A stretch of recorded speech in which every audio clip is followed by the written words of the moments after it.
tayo mga katribya po yung ating ginagamit na testing. Ang timplada lang nito 2 kutsara. Okay, itsura niya oh.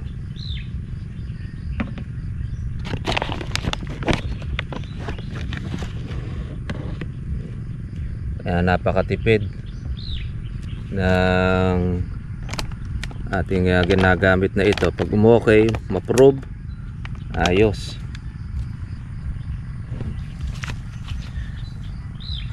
Kaya kung titignan mo, parang hindi makakakuha po ng insekto eh. Sa sili po ginamit po natin, okay naman siya.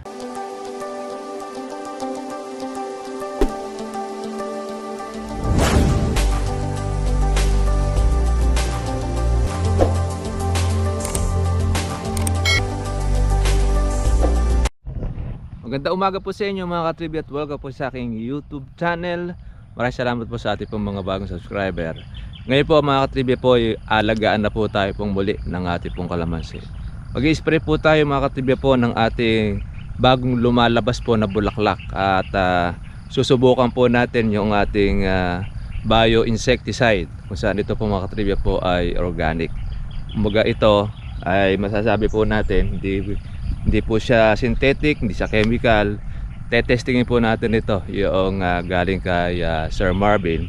Malaman po natin yung pong kanyang epekto sa ating pong kalamansian. Pagka ito ma-prove, okay, meron tayo mabisa po na panlaban sa mga manunusok at sa mga insekto. Kaya lang siyempre, testing pa lang po naman natin, kaya hindi pa natin po sure kung okay po ito o hindi.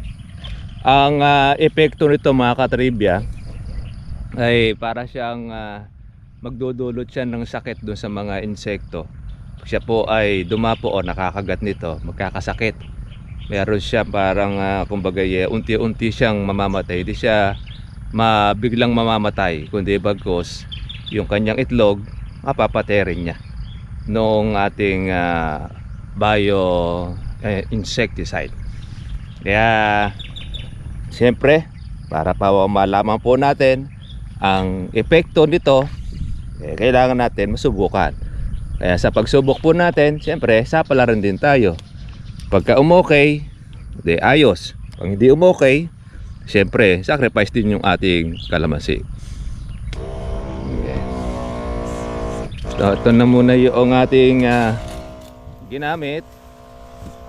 Dahil testing pa lang naman ito, kaya hindi naman po tayo nag power spray. Yan, ang ating kalamansi.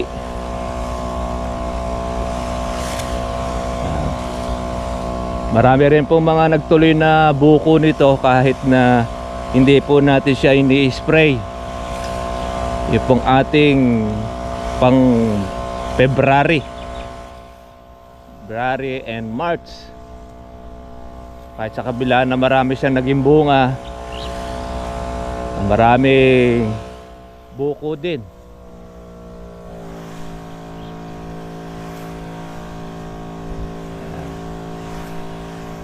Okay, halagaan na.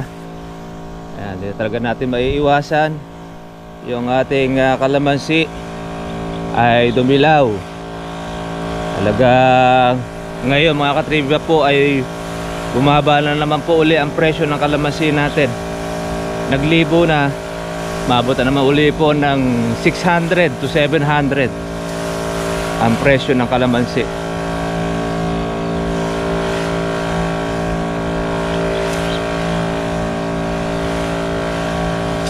Ano, mga lumalabas po na bulaklak eh.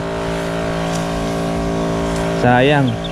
Ang interval nito 15 to 20 days na hindi po mag-i-spray. Kaya sana naman kung okay, napakaganda, mame-menos tayo ng trabaho. Siyempre malalaman natin ang epekto kung okay doon sa resulta ng bulaklak tsaka ng mga buko.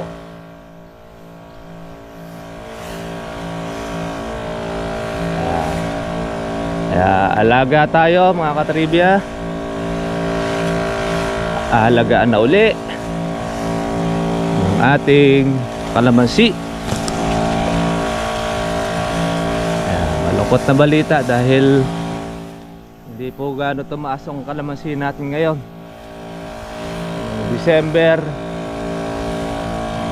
tapos yan, ngayon January, wala pa. Malalaman pa po natin yan sa susunod kung ano po ang magiging balita ng ating kalamansi.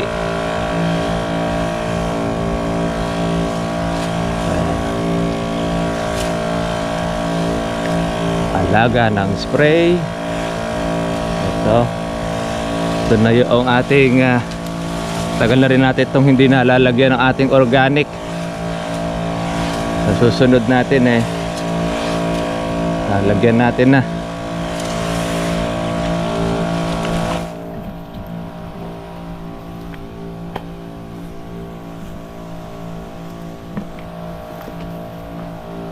Ito, matanda na itong kalamansi natin baka nasa 30 years na. May dahon pang apalaya.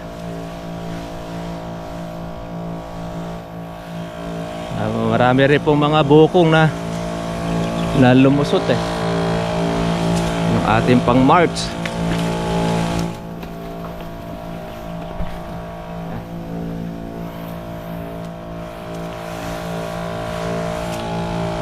Okay, spray. Ito naman mga katribya, hindi naman po ito delikado sa ating kalusugan kasi organic ito. Hindi siya synthetic gaya ng dati.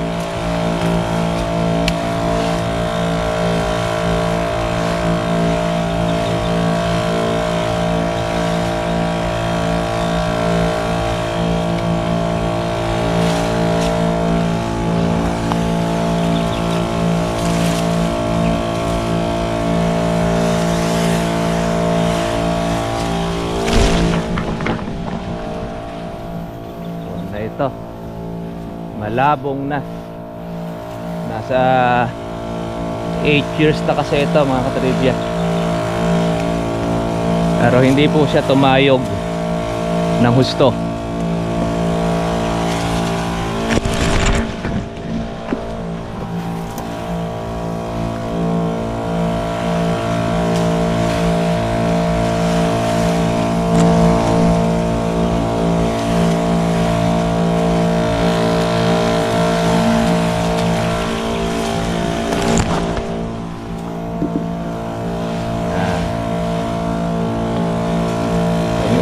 Pag ma-prove ito mga katribya, pure organic na ang ating gamit.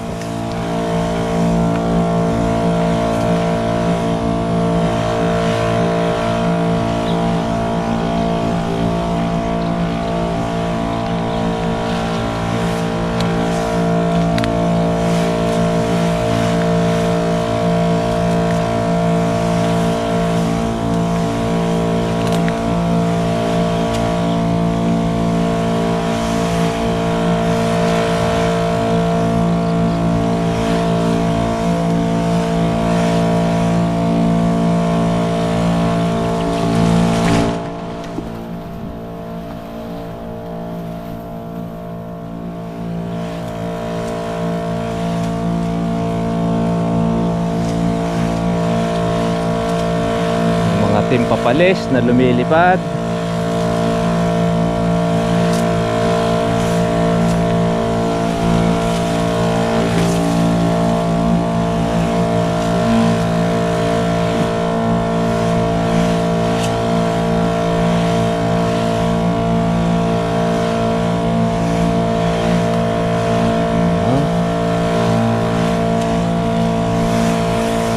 Para sa ating mga bulaklak.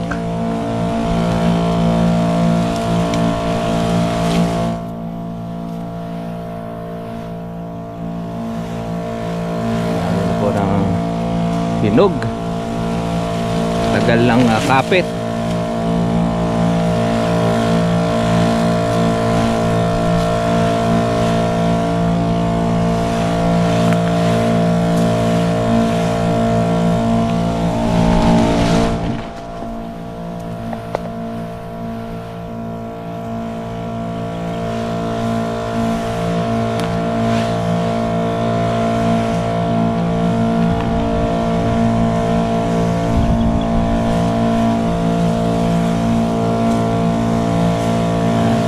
Ito sa mga potakte ay maganda rin mga katribya.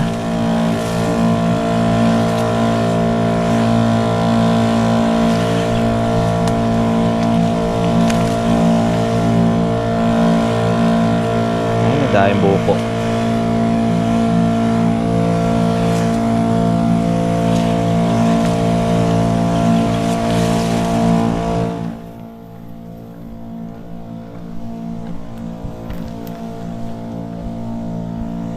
Tandaan natin puno. Ito, lalo na ito 30 years buhay pa. May sapot-sapot na yung video natin.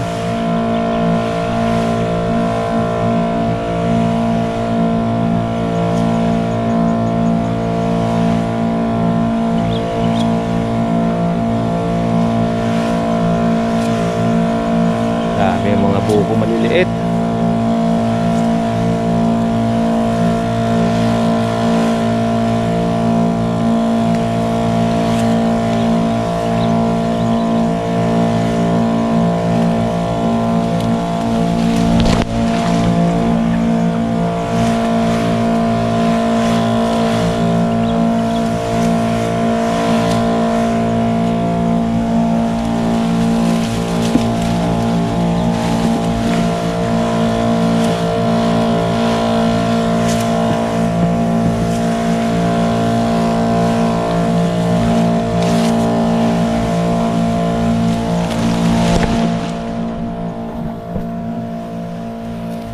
Spray tayo. Alaga uli. Ngayon pa lang tayo nag-spray ng ating kalamansi. Hanap tayo ay gumamit ng ating organic fertilizer.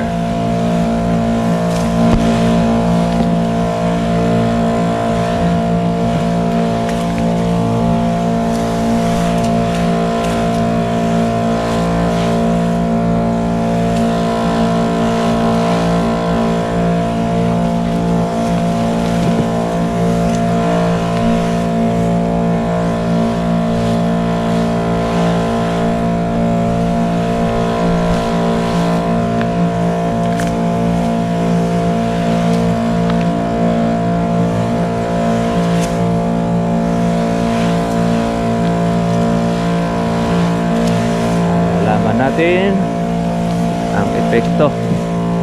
Puro nag-moist na ang ating camera. Nag-moisture.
na ang ating targa.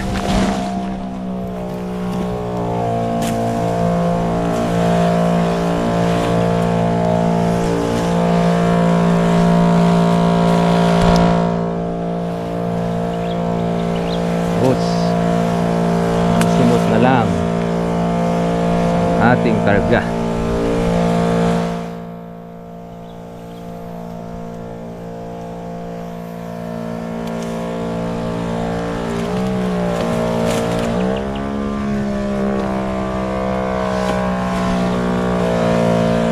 Diba?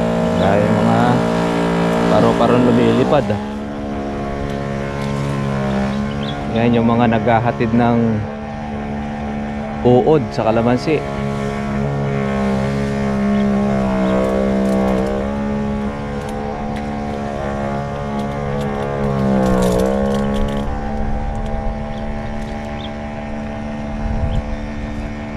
Okay.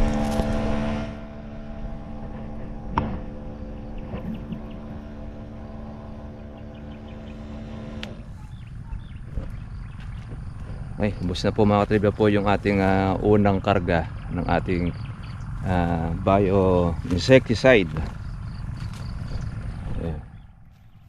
Dahil po mga buo nitong ating kalamansi, yung mga buko niya ayos. Okay.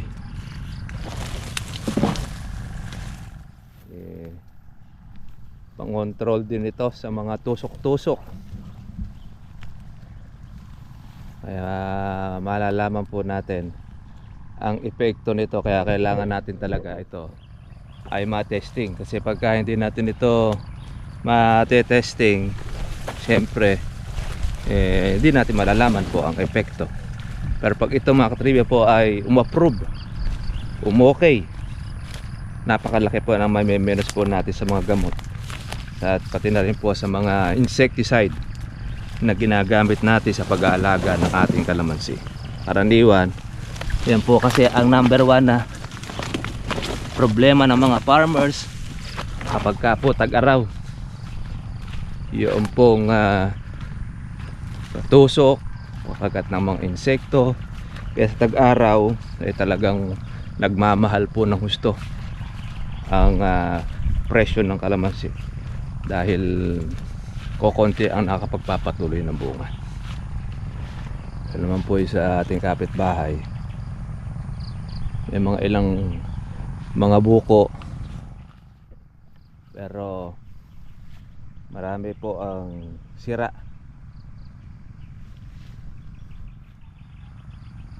Dahil karaniwan kasi ito ay mga synthetic din ang kadalasan ng kanilang ginagamit. Kaya hindi na po tayo kumbaga lumalayo po ng sample, gumagamit ng synthetic, gumagamit po ng ating organic. Para makita ninyo po yung kaibahan ng dalawa, makita rin po natin kung ano po yung the best, dun tayo. Karga tayo uli. Ito yung katribya po yung ating ginagamit na testing. Ang timplada lang nito 2 kutsara. Okay, itsura niya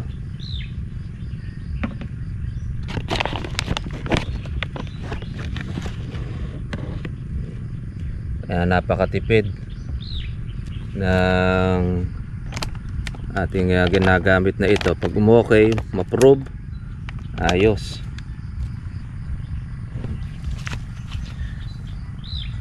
Kaya kung titignan mo, parang hindi makakakuha po ng insekto Sa sili po ginamit po natin, okay naman siya at wala pong mga insekto po na dumadapo. Pero binilang po natin yung araw ng kanyang interval. Sa loob po ng mga 10 days mahigit, meron na tayong mga ilan po mga dumadapo. Sabihin, yung pong kuwan na ito, malalaman natin sa kalamansi kung kailan naman po siya po pwedeng gawing interval. Kasi kung minsan, yung pong ating mga gamot na ginagamit, lalo na po yung mga synthetic, pag tiningnan mo doon sa kanya pong level sa tatak, weekly ang gamit, iba nga 15 days. Kaya lang, pag yun na sinunod mo yung instruction na yon, ubos ang bunga ng iyong kalamansi. Kaya yung ating ginagamit na synthetic, talaga kung minsan nagpapagitan lang po ng 2 araw, iba 3 araw. Ay pagka umabot ng weekly ang paggamit mo at mahina ang iyong gamot, ubos ang bunga ng iyong kalamansi. marami na po siyang nasisira, marami ng mga bukol-bukol dahil nakapanalasa na ang mga insekto. Kaya ang ginagawa ng mga farmers natin tuwing ikalawang araw ang pag-i-spray. Iba nga, isang araw lapagitan pero nasisira pa ang kanilang mga bunga dahil hindi po nila alam po yung paraan ng paggamit, pati na rin po yung templada ng kanila pong kalamansi ng gamot. Kasi pag halimbawa mga katribya, sumobra ka ng timpla ng gamot, ang magsasuffer po niya ang inyong kalamansi, mangungulag siya, matatanggal ang dahon, maninigas po ang bunga, tapos yun, masasaktan. Pero pag sobrang tabang naman ng inyo pong tinimpla na inyo pong gamit-gamit po na insecticide, ay mangyayari, masisira din po ang bunga. Kaya nasa tamang paraan po ng pagtitimpla, hindi sobra, hindi rin kulang, kailangan katamtaman.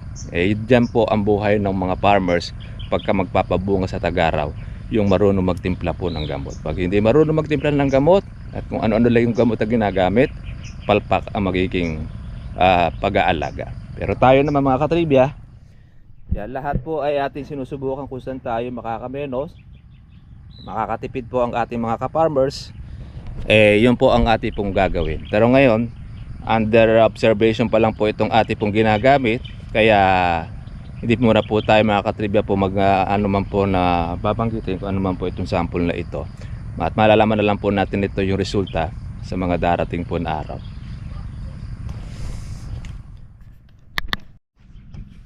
Tapos na po tayo mga katribya po ng ating pag-spray dito po sa ating batang kalamansi.